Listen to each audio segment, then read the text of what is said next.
जय हिंद श्रोत्यांनो. आज आपण दिलखुलास चर्चामध्ये हिरा कृष्णा खुंटे आमच्याच नातेवाईक आहेत, अक्का आमच्या सर्वांच्या, माहुशीगाव तालुका खंडाळा जिल्हा सातारा यांची आपण मुलाखत घेणार आहोत चर्चासत्रामध्ये.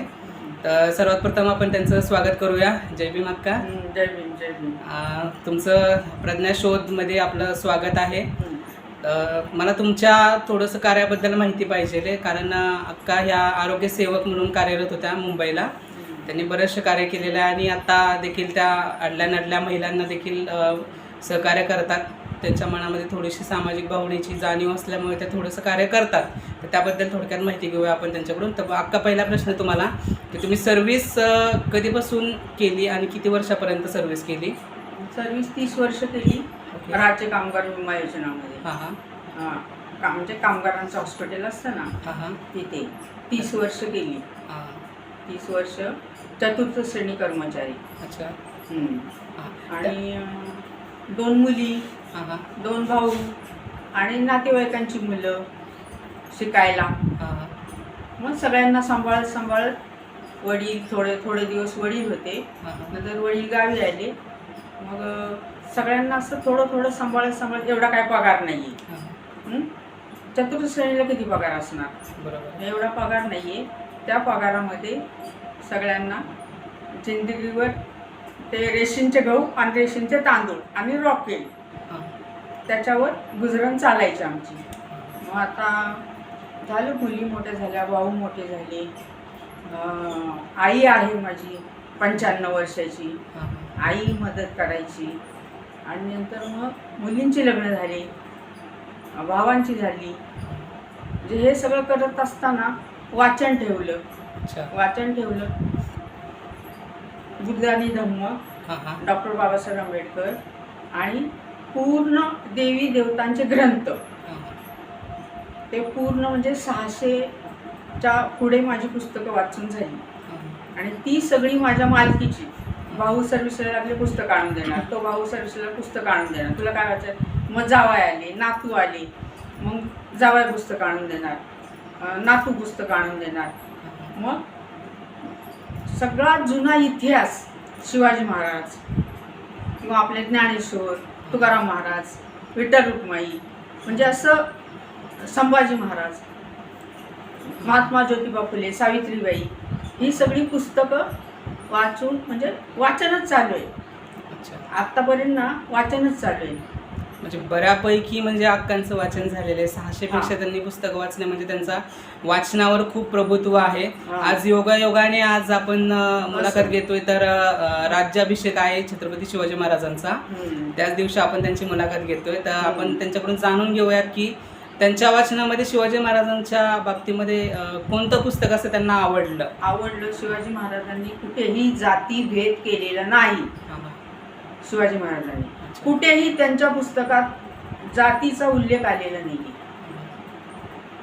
म्हणजे ते छत्रपती शिवाजी महाराज हे 18 पगड जाती आणि 18 आलुतेदार, 12 बलुतेदार यांच्यासोबत जे त्यांनी जे सलोखा ठेवला, त्यांच्या कार्याची माहिती अक्कांना बऱ्यापैकी आहे.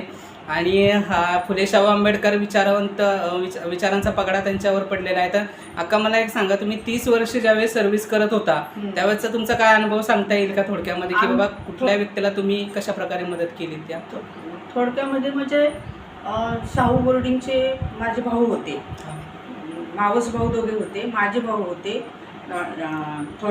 थोडे दिवस. आणि ते शाहू बोर्डिंगची मुलं मुंबईला आल्यानंतर, त्यांचे मित्र मुंबईला आल्यानंतर, मग त्यांना आता कुठे राहण्याची, आंबेडकर हॉस्टेलला राहण्याची किंवा इकडे राहण्याची गरज, किंवा दुसऱ्या हॉस्टेलला कुठल्या मुंबईच्या राहण्याची. मग ती मुलं माझ्या घरी आली की त्यांचं जेवणाचं जे काय माझ्या घरात असेल ते जेवण, किंवा त्यांचं काय ते कपडे धुणं, किंवा त्यांना आंघोळ, असं म्हणजे ते करून, कुठे कपडे फाटली असली तर ती शिवून, म्हणजे एखादाच ड्रेस असायचा ना त्यांच्याकडे, मग ते शिवून असं चालू असायचं माझं. ती सर्व्हिस करताना चालू असायचं. सर्व्हिस पण चतुर्थ श्रेणीमध्ये कशी होती, कामगार म्हणूनच ना चतुर्थ श्रेणी, मग तिथे पण सेवाच होती.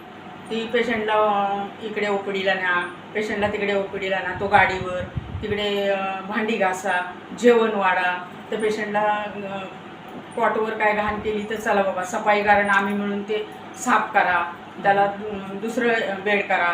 हे म्हणजे असं सारखं आमचं ते तिथेही सेवेचं काम होतं आणि घरीही सेवेचं काम होतं.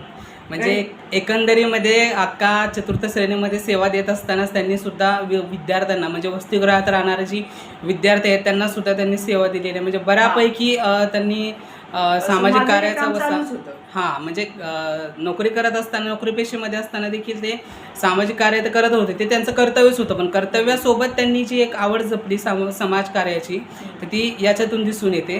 अक्का सध्या आता बऱ्याचशा महिलांना देखील मदत करतात, जे म्हणजे अडलेल्या महिला आहेत ज्यांना लिखाणांच्या वगैरे मुलं आहेत.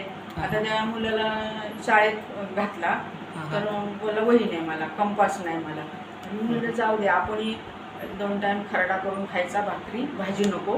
आणि तो खंडाळ्यात भेटला, त्याला एक कंपास घेऊन दिली, त्याला एक वही घेऊन दिली, त्या कोणाला चप्पल नाही घेऊन दिली. चला जेवण तर बघा माझं उघडून एकदम साधं, एक भाकरी त्याला पुरेल एवढी भाजी, काय पण असू दे, नाही तर मग आपलं चटणी.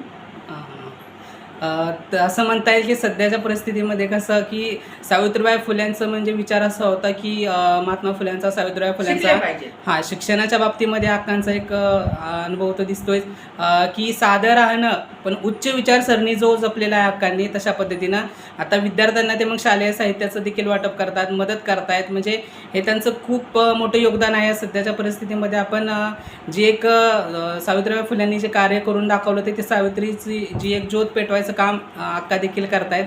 त्यातलीच एक छोटीशी ज्योत म्हणून त्यांनी हे कार्य हाती घेतलेलं आहे. खूप छान माहिती सांगितलीत अक्का. तुमच्या थोडक्यात कौटुंबिक पार्श्वभूमी सांगितली तर लोकांना कळेल ते श्रोत्यांना. कौटुंबिक पार्श्वभूमी म्हणजे आम्ही वडिलांना 4 भावंड, 2 मुली 2 मुलगे आणि वडील हमाल. आणि नंतर वडिलांचं काम वय झाल्यानंतर काम सोडून आले ते गावाला, म्हणजे वयाच्या मानाने 60 आली की सोडून रिटायर होऊन आली गावाला. नंतर मग आम्ही 4 भावंड, मग आमचे लग्न, मुलं बाळ असं जे चालूच होतं घरामध्ये. मग माझे सासरी आमची जमीन सगळी धरणाच्या पाण्यात गेली, वीर डॅममध्ये गेली. मग आता इकडे तिकडे गावाला जिल्हा तालुक्यात जमीन देत नाहीत. आता एक जमीन आम्हाला मिळाली ती तरडगावला. आता आमचे सासऱ्यांना 6 मुलगे, आता 6 जणांत ती किती यायची, किती करायची, आणि तिथे मी ह्या वयात जाऊन काय करणार? बरोबर आहे, करू शकते का? हां. आणि मुली सासरी गेल्यामुळं मुली तरी काय त्यांच्या नवरे तिथे करत बसणार का जमीन? तिथे गावापासून 5 किलोमीटर. आणि दुसरी जमीन ती बोराळे गावात दिली, मंगळवेढा तालुका, सोलापूर जिल्हा. हां. तर तिथे आता 14 किलोमीटर आहे ते मंगळवेढ्यावर. हां. मग आता सातारा जिल्ह्यातले लोक ते मंगळवेढ्याला जाणार. आता आमचे वय हे मुलं शिक्षणाला, पुतणे म्हणजे धीरांची मुलं, त्यांची मुलं, पुतण्यांची मुलं म्हणजे नातवंड, ते आता शिक्षण घेऊन कुठे कंपनीत कुठे काय त्यांच्या शिक्षणाप्रमाणे आता तिथे जाऊन शेती करणार तर किती पैसा लागेल, घर बांधायला लागेल. बरोबर. त्या शेतीला पाणी पाहिजे आणि आपण तर शेतीचे अवजार घेऊन करू शकत नाही शेती. म्हणजे दुसऱ्याला करायला दिली पाहिजे. म्हणजे इतके उपद्रव हे. आणि त्यावेळेला त्यांनी जे प्लॉट दिले घराला, तिथेच जे गाव आमचं घोळी उठलं ना, 14 गावं तेव्हा उठली, त्याच्यात आमचं एक घोळी गाव उठलं खंडाळा तालुक्यातलं. तर आता एवढा विस्तार आणि आम्हाला त्यांनी 2 प्लॉट दिले होते. आता एवढे 25 लोक घरात झाले तर ते कसे काय राहणार तिथे? बरोबर. म्हणजे ते किती नुकसान झाले. हां. तर असं इतकं म्हणजे काय करू शकत नाही.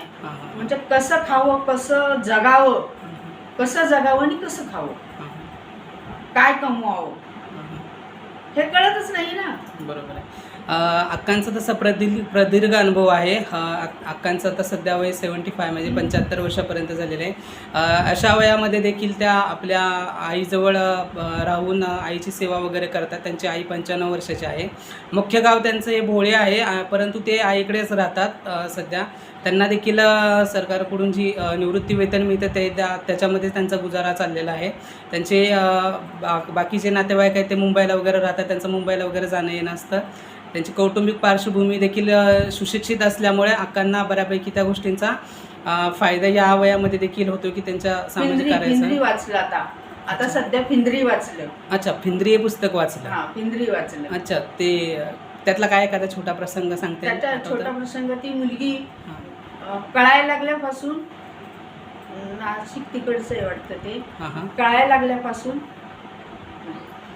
लागल्यापासून ती मुलगी शिक्षणासाठी हे करते, हां हां म्हणजे धडपडते. हां फिंद्री आणि वडील दारू पिणारे, हां. आई कष्ट करणारी. आईला वाटायचं माझ्या मुलीने शिकावं. हां. ते आता सध्या वाचते मी फिंद्री. ते अच्छा, झालं. म्हणजे हे पुस्तक टेबलवर आहे. अच्छा, फिंद्री हे नावाचं पुस्तक त्यांच्या आता सध्या वाचनामध्ये आलेलं आहे आणि त्यांचं वाचन तर सध्या चालूच आहे, परंतु कार्य पण त्यांचं सामाजिक कार्य देखील छान पद्धतीनं करतायत. तर अक्का, आपण आमच्याशी तुम्ही बोललात त्याबद्दल खूप खूप धन्यवाद आणि ही माहिती सांगितली त्याबद्दल देखील खूप खूप धन्यवाद. मला एक फक्त शेवटचं सांगा आता अक्का, की सध्याच्या परिस्थितीमध्ये ज्या मुलं जे शिक्षण घेऊन फक्त समाजाचा न विचार करता स्वतःचा विचार करतात, तर त्यांच्यासाठी काय संदेश देताल, तुम्ही काय सांगताल त्यांना? स्वतःसाठी नाही, तुम्ही 10 लोक जगवा. 10 लोकांना तुम्ही जे कष्ट केले ते सांगा आणि त्यांना शिक्षणाला कशी मदत करता येईल तो विचार करा. तो तुमचं खरं आयुष्य आहे, तो तुमचा संसार आहे. बरोबर. म्हणजे अक्कांचं असं म्हणणं आहे की सुशिक्षित होऊन फक्त की स्वविचार न करता समाजाचा विचार करणं खूप शिका, गरजेचं आहे. संघटित व्हा आणि संघर्ष करा. अच्छा, शिक्षण हे वाघिणीचं दूध आहे, डरकाळी फोडल्याशिवाय राहणार नाही, असे आंबेडकर बोलले. अच्छा, म्हणजे हां बरोबर. B.R. आंबेडकरांनी जे काही तत्वप्रणाली आपल्याला सांगितलेली आहे ती तत्वप्रणाली आपण जपली पाहिजे, कारण त्यांच्यामुळेच आपण आज इथे उभे आहोत. हे अक्कांचं म्हणणं असं आहे की तरुण मुलामुलींनी शिक्षण घेऊन सुद्धा समाजासाठी काहीतरी करावं, हीच त्यांच्याकडून सांगण्याचा एक संदेश आहे. तर अक्का, खूप खूप धन्यवाद. आणि श्रोत्यांना, माझ्या आजोबांनी आम्हाला हे सगळं शिक्षण दिलं होतं की ध्यान साधना करा.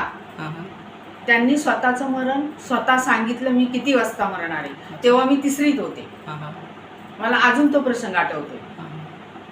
अच्छा, म्हणजे ध्यान साधना वगैरे पण अक्कांना फार याच्या महत्त्वाचं आहे. बाबतीमध्ये माहिती आहे की एकाग्रता. ओके. मेडिटेशन जे आपण म्हणतो, विपश्यना मेडिटेशन, हे जे प्रकार आहेत त्यांचाच देखील त्यांना मी अनुभव योगा आहे. करते, योगा मास्टर आहे. अच्छा, म्हणजे बरेचसे पैलू अक्कांमध्ये लपलेले आहेत आणि ते आता हळूहळू उलगडत आहेत. TCW केले. अच्छा, WCG कोर्स केलाय, म्हणजे चिल्ड्रनची कपडे शिवायचे. त्यांच्यानंतर मास्टर ऑफ टेलर केलं आणि टेलरिंग कटिंग केलं आणि त्याच्यानंतर मास्टर ऑफ टेलर केलं. आणि शेवटची मला पोस्ट देताना कुठे पोस्ट द्यायची, मग मला टेलर डिपार्टमेंटला पाठवलं. ओके, छान. म्हणजे या एकंदरीत सर्व गोष्टींचा अनुभव अक्कांच्या गाठीशी असल्यामुळे त्या खूप छान पद्धतीनं कार्य करतात आणि स्वतःचं जीवन देखील आनंदी जगत आहेत. तर श्रोत्यांनो, ही मुलाखत आवडल्या, व्हिडिओला लाईक करा, शेअर करा, आपल्या चॅनलला सबस्क्राईब करा आणि आपली प्रतिक्रिया कमेंट बॉक्समध्ये नोंदवा. अशाच आपण नवनवीन व्यक्तींसोबत दिलखुलास चर्चामध्ये गप्पा मारणार आहोत आणि प्रज्ञाशोध आपण घेणार आहोत. तर आपल्या चॅनलला फॉलो करत राहा. अक्का, थँक्यू सो मच. तुम्ही आमच्याशी गप्पा मारला त्याबद्दल मनपूर्वक आभार. धन्यवाद. वेलकम. स्टॉप कर. केला. ओके, मस्त ना. मस्त.